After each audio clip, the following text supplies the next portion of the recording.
30 years of trusted brilliance. Sarvana Elite Golden Diamonds, now in Coimbatore, the ultimate destination for exclusive designs. நான் மீரா கதிரவன், அவள் பேர் தமிழரசி வெளித்திரு படங்களுடைய இயக்குனர். ஹபீபி பார்த்துருப்பீங்க. தமிழ் சினிமாவில் நல்ல படங்களுக்கான இடத்தை எப்போவுமே உருவாக்குறதுல பத்திரிகை நண்பர்களுடைய ஊடக நண்பர்களுடைய பொறுப்பும் உங்களுடைய இடமுங்கிறதுக்கு பங்களிப்புங்கிறது ரொம்ப பெருசு. என்னுடைய முந்தைய படங்களுக்கு ரொம்ப சிறப்பான முறையில் நீங்கள் வரவேற்பு கொடுத்து மக்கள்கிட்ட கொண்டு போய் படத்தை ரொம்ப பெருசாக சேர்த்துங்க. ஒரு சின்ன டீம் பெரிய டீம்னு எப்படின்னு பாகுபாடு இல்லாமல் நல்ல படமாக இருக்குது அப்படின்னா நிச்சயமாக எந்த படத்தையுமே பத்திரிகை ஊடகத்துறை நண்பர்கள் அதை கைவிட்டது கிடையாது. இந்த படம் தமிழ் சினிமாவுடைய ஒரு புதிய முயற்சியாக இப்போ கேரளாவில், ஈரானில், உலகத்தின் பல மூலைகளில் இப்படியான படங்கள் நிறைய வந்துட்டுருக்கு. ஆனால் தமிழில் ஒரு கேரக்டராகவோ ஒரு எபிசோடாகவோ மட்டுமே வந்திருக்கக்கூடிய இந்த வாழ்க்கையை ஒரு முழு நீள படமாக ஒரு முதல் முயற்சியாக நாங்கள் அதை செஞ்சுருக்கிறோம். கஸ்தூரி ராஜா சார் முகமது யூசுஃபா நடித்தார்.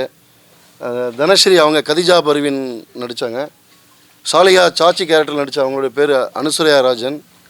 இவர் ஈஷா அபுதாஹிருங்கிற கேரக்டரில் பண்ணார். அவர் ப்ரொடியூசர் நேசம் entertainment, GK brothers, Romeo pictures ராகுல், இவங்க இணைந்து இந்த படத்தை நாளைக்கு உலகம் எங்கும் ஒரு பெரிய கிராண்டியரான ரிலீஸுக்கு இந்த படம் வருது. எடிட்டர் மதி பறந்து போ பண்ணார். இப்போ 2-3 படங்கள் பண்ணிகிட்ருக்காரு. இந்த படத்தோட திரைக்கதை ஆசிரியர் முகமது அமீன். அவர் சாச்சா கேரக்டர் நடித்த அருள்குமார். அவர் அனீஸ் கேரக்டர் அந்த சின்ன பையனாக நடித்தக்கூடிய கௌஷிக். இந்த படம் இன்றைக்கி காலகட்டத்தில் அன்பை பற்றி பேசக்கூடிய ஒரு தேவை இருக்குது. இந்த மனிதர்கள் குறித்த பார்வை இன்றைக்கி வேறு விதமான சித்தரிப்புகள் இருக்கும்போது ஒரு சரியான செய்தியை சரியான முறையில் மக்கள்கிட்ட கொண்டு சேர்க்கணும் அப்படிங்கிறது தான் இந்த படத்தை எடுக்கப்பட்ட நோக்கம். இப்படியான படங்களுக்கு எப்போவுமே உங்களுடைய ஆதரவு இருந்திருக்கு. நிச்சயமாக நீங்கள் எல்லோரும் இந்த படத்தை மக்கள்கிட்ட கொண்டு போய் சேர்க்கணும். நிறைய யங்ஸ்டர்ஸ் இந்த படத்தில் புதுமுக நடிகர்கள், அந்த உள்ளூரில் இருந்தவங்க இங்கே சினிமாவுக்குள்ள தொடர்ந்து இப்போ ஒரு நல்ல வாய்ப்புக்காக போராடிட்டு இருக்காங்கன்னு நிறைய புதுமுகங்களை அந்த படத்தில் அறிமுகப்படுத்துகிறோம். இந்த படம் மக்கள்கிட்ட போய் சேருவதன் வழியாக இது நிறைய பேருக்கான ஒரு பெரிய ஒரு கேட் ஓப்பன் பண்ணுற மாதிரி இருக்கும். நிச்சயமாக உங்கள் எல்லாருடைய சப்போர்ட்டையுமே நாங்கள் எதிர்பார்க்குறோம். எல்லோருக்கும் நன்றி. வணக்கம். எப்படி பேசுறதுன்னு தெரியல. ஆமாம், ஏன்னா ஒரு வகையில் இங்கே இருக்கிறவங்க எல்லாருமே எனக்கு தெரிஞ்சவங்களாக தான் இருப்பீங்க. ஒரு வகையில் எனக்கும் இது முதல் மீட்டிங் தான். இப்போ உங்கள்கிட்ட பேசுகிறது கொஞ்சம் நர்வஸாக தான் இருக்குது. இது வரைக்கும் சொல்லாத ஒரு விஷயத்த இந்த இடத்துல நான் சொல்லணும்னு ஆசைப்பட்றேன். சினிமாவில் நான் வந்ததுக்கப்புறம் எனக்கு 3 பேர் குருக்களாக இருந்திருக்காங்க. குரு ஸ்தானத்தில் நம்பர் 1 விசு சார் அவங்க எல்லாருக்கும் தெரியும்னு நினைக்கிறேன். அவர்கிட்ட தான் நான் பாடம் கற்றுக்கிட்டேன். அடுத்தது என் இஸ்லாமிய கடவுள் எனக்கு வாழ்க்கை கொடுத்தவர் திரு ராஜ்கரன். 3ஆவது ஒருத்தர் வந்திருக்கார் இப்போது, மீரா கதிரவன். அவரை ஏன் நான் குருன்னு சொல்கிறேன்னா, இந்த படத்தில் நான் ஒரு காட்சிகளோடு நான் நடிக்கணும்னு நினச்சி நடிக்கவே இல்லை. அவர் என்ன சொன்னாரோ அதை அப்படியே நடித்தேன். ஏன்னா நான் கிட்டத்தட்ட ஒரு 25-26 படம் டைரக்ட் பண்ணியிருக்கேன். நடிகர் திலகம் சிவாஜியோட ஒரு படம் பண்ணியிருக்கேன். அவர் எனக்கு சொல்லித்தர முடியுமா அப்படின்னா சொல்லி கொடுத்தார், சுதந்திரம் கொடுத்தார். இந்த அளவுக்கு இந்த படம் வர்றதுக்கு அவருடைய ஃப்ரீடம் தான் ரொம்ப பெரிய காரணம். இதில் இருக்கிற எல்லா கிரெடிட்டும் அவருக்கு தான் சேரணும். இன்னொன்று, இந்த படம் நாளைக்கு ரிலீஸ், ஹபீபி நாளைக்கு தியேட்டர்களில் ரிலீஸ் ஆகுது. இன்றைக்கி நிறைய படங்கள் பெரிய வெற்றி அடைகிறதுக்கு நீங்கள் தான் ரொம்ப பெரிய காரணமாக இருந்திருக்கீங்க. என் குடும்பம் என்னன்னு உங்களுக்கே தெரியும். இந்த அளவுக்கு இருக்கிறதுக்கு காரணமும் நீங்கள் தான். அதே மாதிரி இப்போ ஏதோ இந்த படத்தில் நான் ஆக்ட் பண்ணியிருக்கேன் அப்படின்னு உங்களுக்கெல்லாம் பட்டுதுன்னா அது ஒரு நல்லபடியாக கொண்டு போய் சேர்த்திங்கன்னா அது எனக்கு ஒரு பெரிய கிஃப்டாக இருக்கும். ஒரு நல்ல வார்த்தைகள் வரணும், நல்ல விஷயங்களை பண்ணணும். அதுக்கு தான் இந்த போராட்டம். உங்களை சந்தித்ததுக்கு இன்னும் நன்றி. எல்லாருக்கும் வணக்கம். பிரசன்ட் மீடியா அண்ணா அக்கா எல்லாருக்கும் வணக்கம். என் பேர் ஈசா. இதான் என்னோடய ஃபஸ்ட்டு படம். இன்றைக்கி டேட்டுக்கு வந்து ரொம்ப முக்கியமான படம். கண்டிப்பாக ஒரு கம்யூனிட்டி மேலே இருக்க ஒரு ஸ்டீரியோ டிப்பிக்கல் வியூஸை வந்து இது கண்டிப்பாக மாற்றும்னு நினைக்கிறேன். உங்களோட சப்போர்ட் தான் இதில் ரொம்ப முக்கியம். நீங்கள் தான் என் லைஃப்பை வந்து தொடக்கி வைக்கணும். இனிமேல் உங்ககிட்ட இருந்து தான் நான் ஆரம்பிக்கணும். கண்டிப்பாக இந்த படத்துக்கு வந்து ஹார்ட் அண்ட் சோலாக ஃபுல் அண்ட் ஃபுல் உயிரை கொடுத்து ஒர்க் பண்ண எங்கள் டைரக்டர் மீரா கதிரவன் சாருக்கு நான் இந்த இடத்துல வந்து தேங்க்ஸ் சொல்லிக்கிறேன். என் கூட அப்பாவை நடித்த என்னோடய அப்பா கஸ்தூரி சாருக்கு நான் தேங்க்ஸ் சொல்லிக்கிறேன். டீமுக்கும் ரொம்ப நன்றி. ரைட்டர் சார் அமீன் சாருக்கு ரொம்ப ரொம்ப நன்றி. அந்த ஊரோட அந்த எசன்ஸை வந்து அவரால் தான் படத்தில் அவ்வளோ சீரியஸாக வந்தது. நேசம் ப்ரொடக்ஷன்ஸ் இப்ராஹிம் சாருக்கு நான் தேங்க்ஸ் சொல்லிக்கிறேன். தேங்க்யூ. நீங்கள் கண்டிப்பாக சப்போர்ட் பண்ணணும். உங்கள் சப்போர்ட் தான் ரொம்ப முக்கியம். Thank you sir. எல்லாருக்கும் வணக்கம். என் பேர் தனஸ்ரீ சுதாகரன்.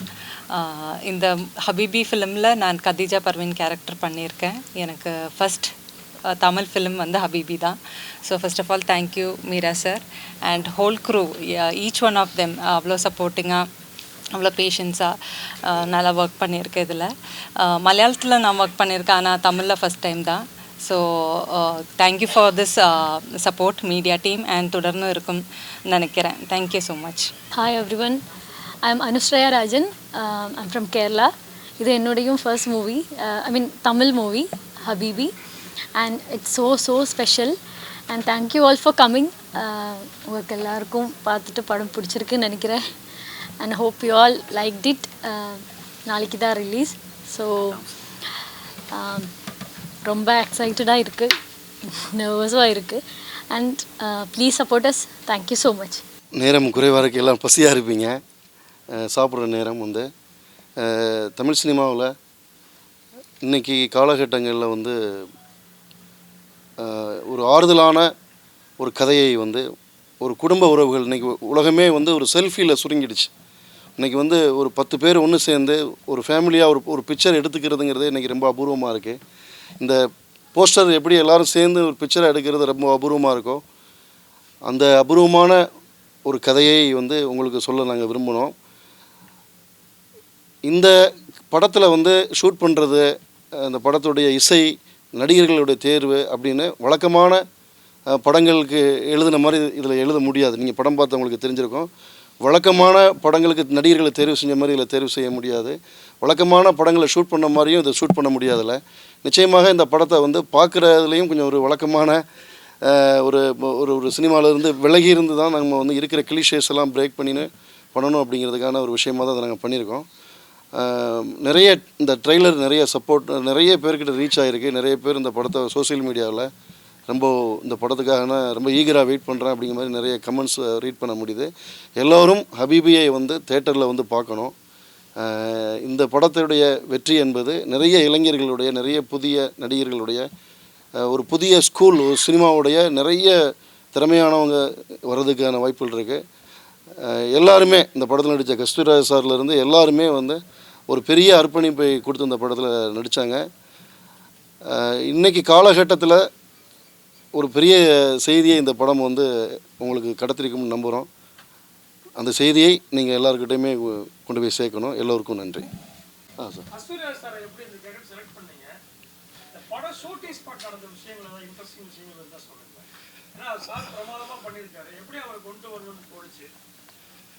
எனக்கு கஸ்தூரிராஜ் சார் ரொம்ப பிடிச்ச இயக்குனர்.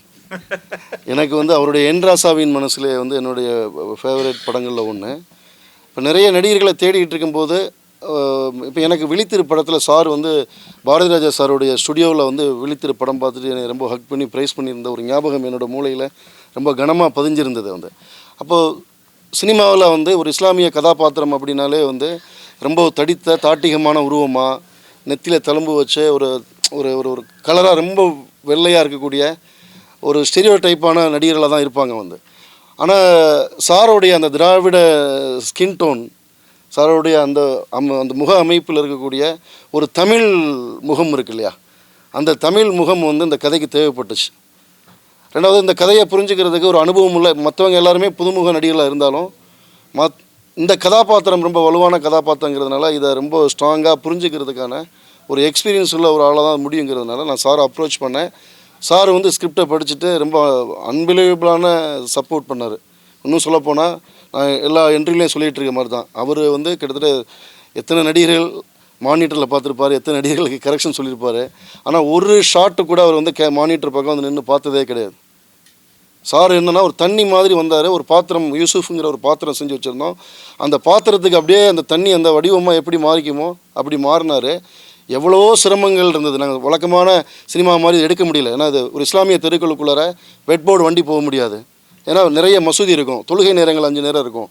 அதனால் மைக் வச்சுக்க முடியாது.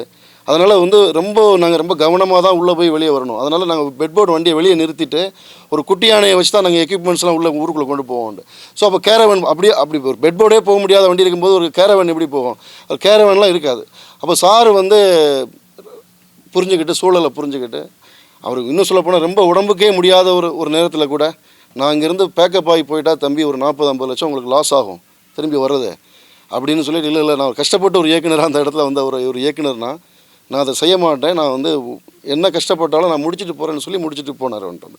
ஸோ கஸ்தூராஜா சார் வந்து இந்த கதாபாத்திரத்துக்கு அவருடைய இன்புட்ஸுமே நிறைய இருக்குது. சார் வந்து பெருந்தன்மையாக ஒரு இயக்குனர்னு சொன்னால் கூட ஒரு சீனியரோடு நம்ம ஒர்க் பண்ணும்போது அது நம்மளுடைய ஒர்க்கை எவ்வளோ தூரம் வந்து மோல்டு பண்ணுங்கிறதுக்கு எனக்கு சாரோட ஒர்க் பண்ண எக்ஸ்பீரியன்ஸ் பெரிய எக்ஸாம்பிளாக இருந்தது. வந்து நிறைய சின்ன சின்ன விஷயங்கள் சார் வந்து ஆக்டிங்காக டயலாகாக நிறைய ஃப்ரெண்ட்லியாக ஷேர் பண்ணுவார். ஒரு இயக்குனருங்கிற அடிப்படையில் இல்லாமல் கேமராவுக்கு முன்னாடி அவர் ஒருபோதும் இயக்குனராக நின்னதே கிடையாது. அவர் 100% ஒரு டைரக்டரோடைய ஒரு கம்ப்ளீட் ஒரு டைரக்டரோட ஒரு நடிகர் அவர் வந்து. ஏன்னா அவர் சாரை நான் கமிட் பண்ணும்போது எனக்கு நிறைய பேர் இண்டஸ்ட்ரியில் பயங்காட்டினாங்க, சார் ரொம்ப கோவக்காரரு, நீங்கள் அவரோட ஒர்க் பண்ண முடியாது அப்படின்னு. ஆனால் அவர் ஒரு நாள் கூட அவர் இந்த படத்துக்குள்ளார எப்படி வந்தாரோ அப்படியே தான் இன்றைக்கி வரைக்கும் இருக்கிறாரு. அது ரொம்ப அபூர்வமான விஷயம் சினிமாவில். வந்து அவர் இன்றைக்கி இருக்கிற இடத்துக்கு நாங்கள்லாம் யங்ஸ்டர்ஸ் வந்து அவ்வளோ சிரமப்பட்டு இந்த படத்தை நடிக்கணும்னா அவர் ஒரே விஷயம் தான் ஸ்கிரிப்டை படிச்சுட்டு சொன்னார். என்ன சொன்னார்னா, தம்பி ஒரு 110 வருஷத்தில் வராத ஒரு வாழ்க்கை, இந்த படம் இன்றைக்கி காலகட்டத்துக்கு ரொம்ப தேவையாக இருக்குது. இதில் வந்து நீங்கள் சொல்கிற பேட்டர்னில் ஒர்க் பண்ணுறதெல்லாம் கொஞ்சம் சிரமமானு நீங்கள் நினைக்கிறீங்க, ஆனால் அப்படி இல்லை, நான் எவ்வளோ சிரமப்பட்டாலும் இந்த படத்தை நான் நடிக்கிறேன், இந்த படம் வர வேண்டிய தேவை இருக்குது, அதுக்கு என்னுடைய பங்களிப்பும் எனக்கு வேணும்னு சொல்லி தான் அவர் சார் இந்த படத்துக்குள்ளே வந்தார். யாரு ப்ரொடியூசர்? நேசம் ரெட்டி சார். இவங்க பசங்க கோயம்புத்தூரில் இருக்காங்க. வந்து ஹீரோ வந்து என்னோட தெரிஞ்ச நண்பருடைய சார். நம்ம வாழ்க்கையில் நம்ம வந்து திருப்பி அடிக்கிறவங்க மட்டுமே ஹீரோவில் இல்லை, அடி வாங்குறவங்களுமே வாழ்க்கையில் இருக்கிறாங்க தானே. இளைஞரோட திருமணம் தடைப்பட்டதுக்கு காரணம் வந்து இஸ்லாமிய சட்டமா பொருளாதார சூழலா? எந்த இளைஞரோட சார்? கதையில ஹீரோவோட திருமண வாழ்க்கை தடமாறுச்சுல்ல சார், இஸ்லாமிய சட்டமா பொருளாதார சூழல் தான் சார். இஸ்லாமிய சட்டம் அதை வந்து தடை பண்ணலை, பொருளாதார சூழல்னால தான் அவர் எந்த ஊரில் விட்டு போகக்கூடாதுன்னு சொல்லி அந்த விட்டு போகிறாரு. அவங்க திருமணம் இன்னொரு மாதிரி திசை மாறுது. இல்லை அது வந்து இருக்கிறதானே. நம்ம ஒரு வீட்டில் வந்து ஒரு ஒரு ஒரு துஷ்டி நடக்கிற வீட்டில் ஒரு சுபகாரியங்கள் எல்லா வீட்டிலுமே எல்லா சமூகத்துலையுமே பண்ண மாட்டாங்கல்ல. ஒரு 10 நாள் தள்ளி வச்சுக்கலாம், ஒரு மாதம் தள்ளி வச்சுக்காங்கிறது அது நாட் ஓன்லி முஸ்லீம் சமூகம், எல்லா சமூகத்துலையுமே அப்படியான விஷயங்கள் இருக்க தான் செய்யுது. வந்து இல்லை அது அந்த வீட்டில் வேற ஒரு விஷயம் நடந்ததாலுமே அவங்க அந்த கல்யாணத்தை தள்ளியே தான் வச்சுருந்துருப்பாங்க. ஏன்னா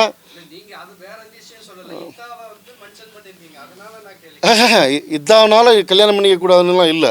அந்த வீட்டில் அப்பா இறந்துருக்கிறாரு, அந்த வீட்டோடைய ரொம்ப ஆன்மாவாக இருந்தவர், உயிர் துடிப்பாக இருந்த ஒருத்தர், அவர் வந்து அந்த வீட்டில் இல்லைங்கும் போது அந்த துயரத்துலேருந்தே நாங்கள் இன்னும் வெளியே வரல. அவங்க 4 மாதம் வந்து எது சார்? இல்லை அம்மா வந்து அவங்க வந்து கல்யாணத்தில் கலந்துக்கணும்னு அவங்க விரும்புகிறாங்க. அம்மா கல்யாணத்தில் கலந்துக்கணும்னு விரும்புகிறாங்க. இப்போ ஒரு உதாரணத்துக்கு, இப்போ என்னோடய ஃபேமிலியில் ஒருத்தர் ஹாஸ்பிட்டலில் இருக்கார், அவர் ரிக்கவர் ஆகி வரதுக்கு ஒரு 3 மாதம் தேவைப்படுதுன்னா ஒரு 3 மாதம் கழிச்சு நான் கல்யாணம் வீட்டில் ஒரு சுப விஷயங்கள் பண்ண தானே செய்கிறேன். அப்படியான ஒன்று தான் வந்து.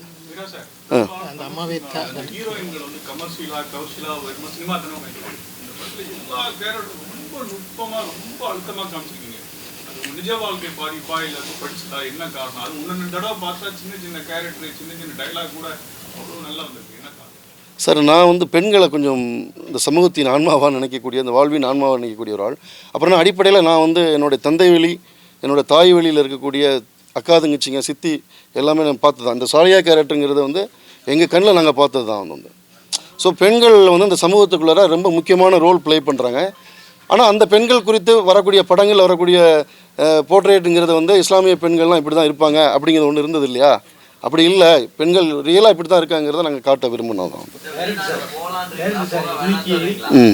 இயக்குனர் பாரதி ராஜா மண்ணுக்குள்ள போறாரு. சார் புதிய பாரதி ராஜா ஐயோ ரொம்ப இல்லை, ஆக்சுவலி பாரதி ராஜா சார் போட்ட பாதை தான். இதில் வந்து நீங்கள் வந்து பொருளாதார ரீதியாக வறுமை காரணமாக சம்பாதிக்கிறதுக்கு வெளிநாடு போகிறாங்கன்னு சொல்றீங்க. ஆனால் இன்னைக்கு நிலைமை அப்படியா இருக்கு.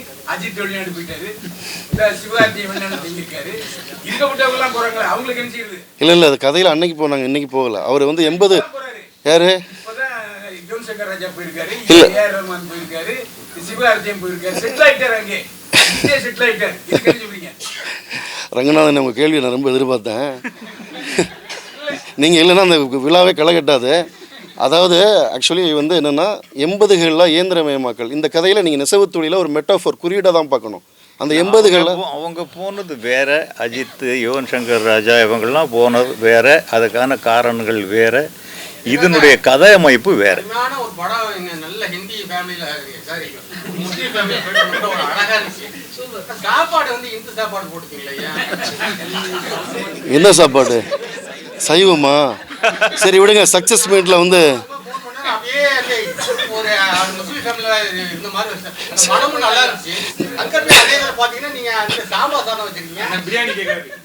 ஆக்சுவலி ஒன்றும் தெரியுமா, இன்னைக்கு நிஜமாகவே அதிகமாக வந்து நான்வெஜ் சாப்பிட்றது வந்து குறைஞ்சிட்டு வந்துட்டு இருக்கு. எல்லாமே சாப்பிட தானே செய்கிறாங்க. வந்து படத்தோட ப்ரீ ரிசீவ்மெண்ட்ல சேரன் சார் வந்து படம் வந்து ரொம்ப அருமையா இருக்கு அப்படின்னு சொல்லியிருக்காரு. பட் இந்த படம் பார்க்கும்போது அவருடைய படமான பொக்கிஷம் படமே கொஞ்சம் ஜாயிண்டா ஒத்து போகுது. பொக்கிஷம் நீங்க பாத்தீங்களா? இல்லையே, பொக்கிஷம் வேற கதை, இது வேற கதையாச்சு. இல்லை, ஒரு சில சீன் தான் சொன்னேன். இல்லை பொக்கிஷம் இதுவும் வேற கதை. நானும் கொஞ்சம் ஒரு திரும்ப பார்க்குறேன். அது வந்து என்னென்னா, அது வந்து முழுக்க ஒரு காதல் கதை. இது ஒரு வாழ்வியல். இது ஒரு அப்பா பையன் ஒரு வீட்டை விற்கிற கதை, ஒரு தறிய வீழ்ச்சியோட கதை. இந்த படத்தில் வந்து அது பொக்கிஷம்ங்கிறது ஒரு காதல் தான், ஒரு பெண்ணை தேடி போகிற கதை தான். இது அப்படி இல்லை. இந்த கதையில் பார்த்தீங்கன்னா நிறைய இருக்குது. வந்து பிறப்பிலிருந்து இறப்பு வரைக்கும் இந்த ஒரு வாழ்க்கையை ஒரு வாழ்வியலோட அடிப்படையில் தான் சொல்லியிருக்கோம். தமிழ்நாட்டில் எம்மதம் சம்மதம் ஒரு விஷயம் போயிட்டு இருக்கு. யாருமே ஜாதி மதம் மேக்ஸிமம் பார்க்கறது. இந்த படம் வந்து தமிழ் மக்களுக்கு எப்படி எடுத்துக்காட்டா இருக்கும்? இதுவே தமிழ் படம் தானே. தமிழ் படம் ஓகே. ஆனா இது வந்து ஃபுல்லா முஸ்லிம்ஸ் தான காட்டுறீங்க. அப்படி இல்லையே, எல்லா படத்தையும் எல்லாரையும் பார்ப்போம். அவதார் முஸ்லீம்ஸை காட்டுறதுன்னு இல்லை தம்பி, தப்பா புரிஞ்சுட்டு இருக்கீங்க. ஒரு இஸ்லாமியர்களை வேற கண்ணோட்டத்தோட காமிச்சிருக்கீங்க. இந்த மாதிரி எந்த ஒரு இயக்குனரும் இஸ்லாமியர்களை இவ்வளவு ஆழமா போய் பரிசீலிச்சு ஆராய்ச்சி எடுத்தது இல்லை. என்னுடைய முழுமையான பாராட்டு. நன்றி. Sarvana Elite Gold and Diamonds, the ultimate destination for exclusive designs.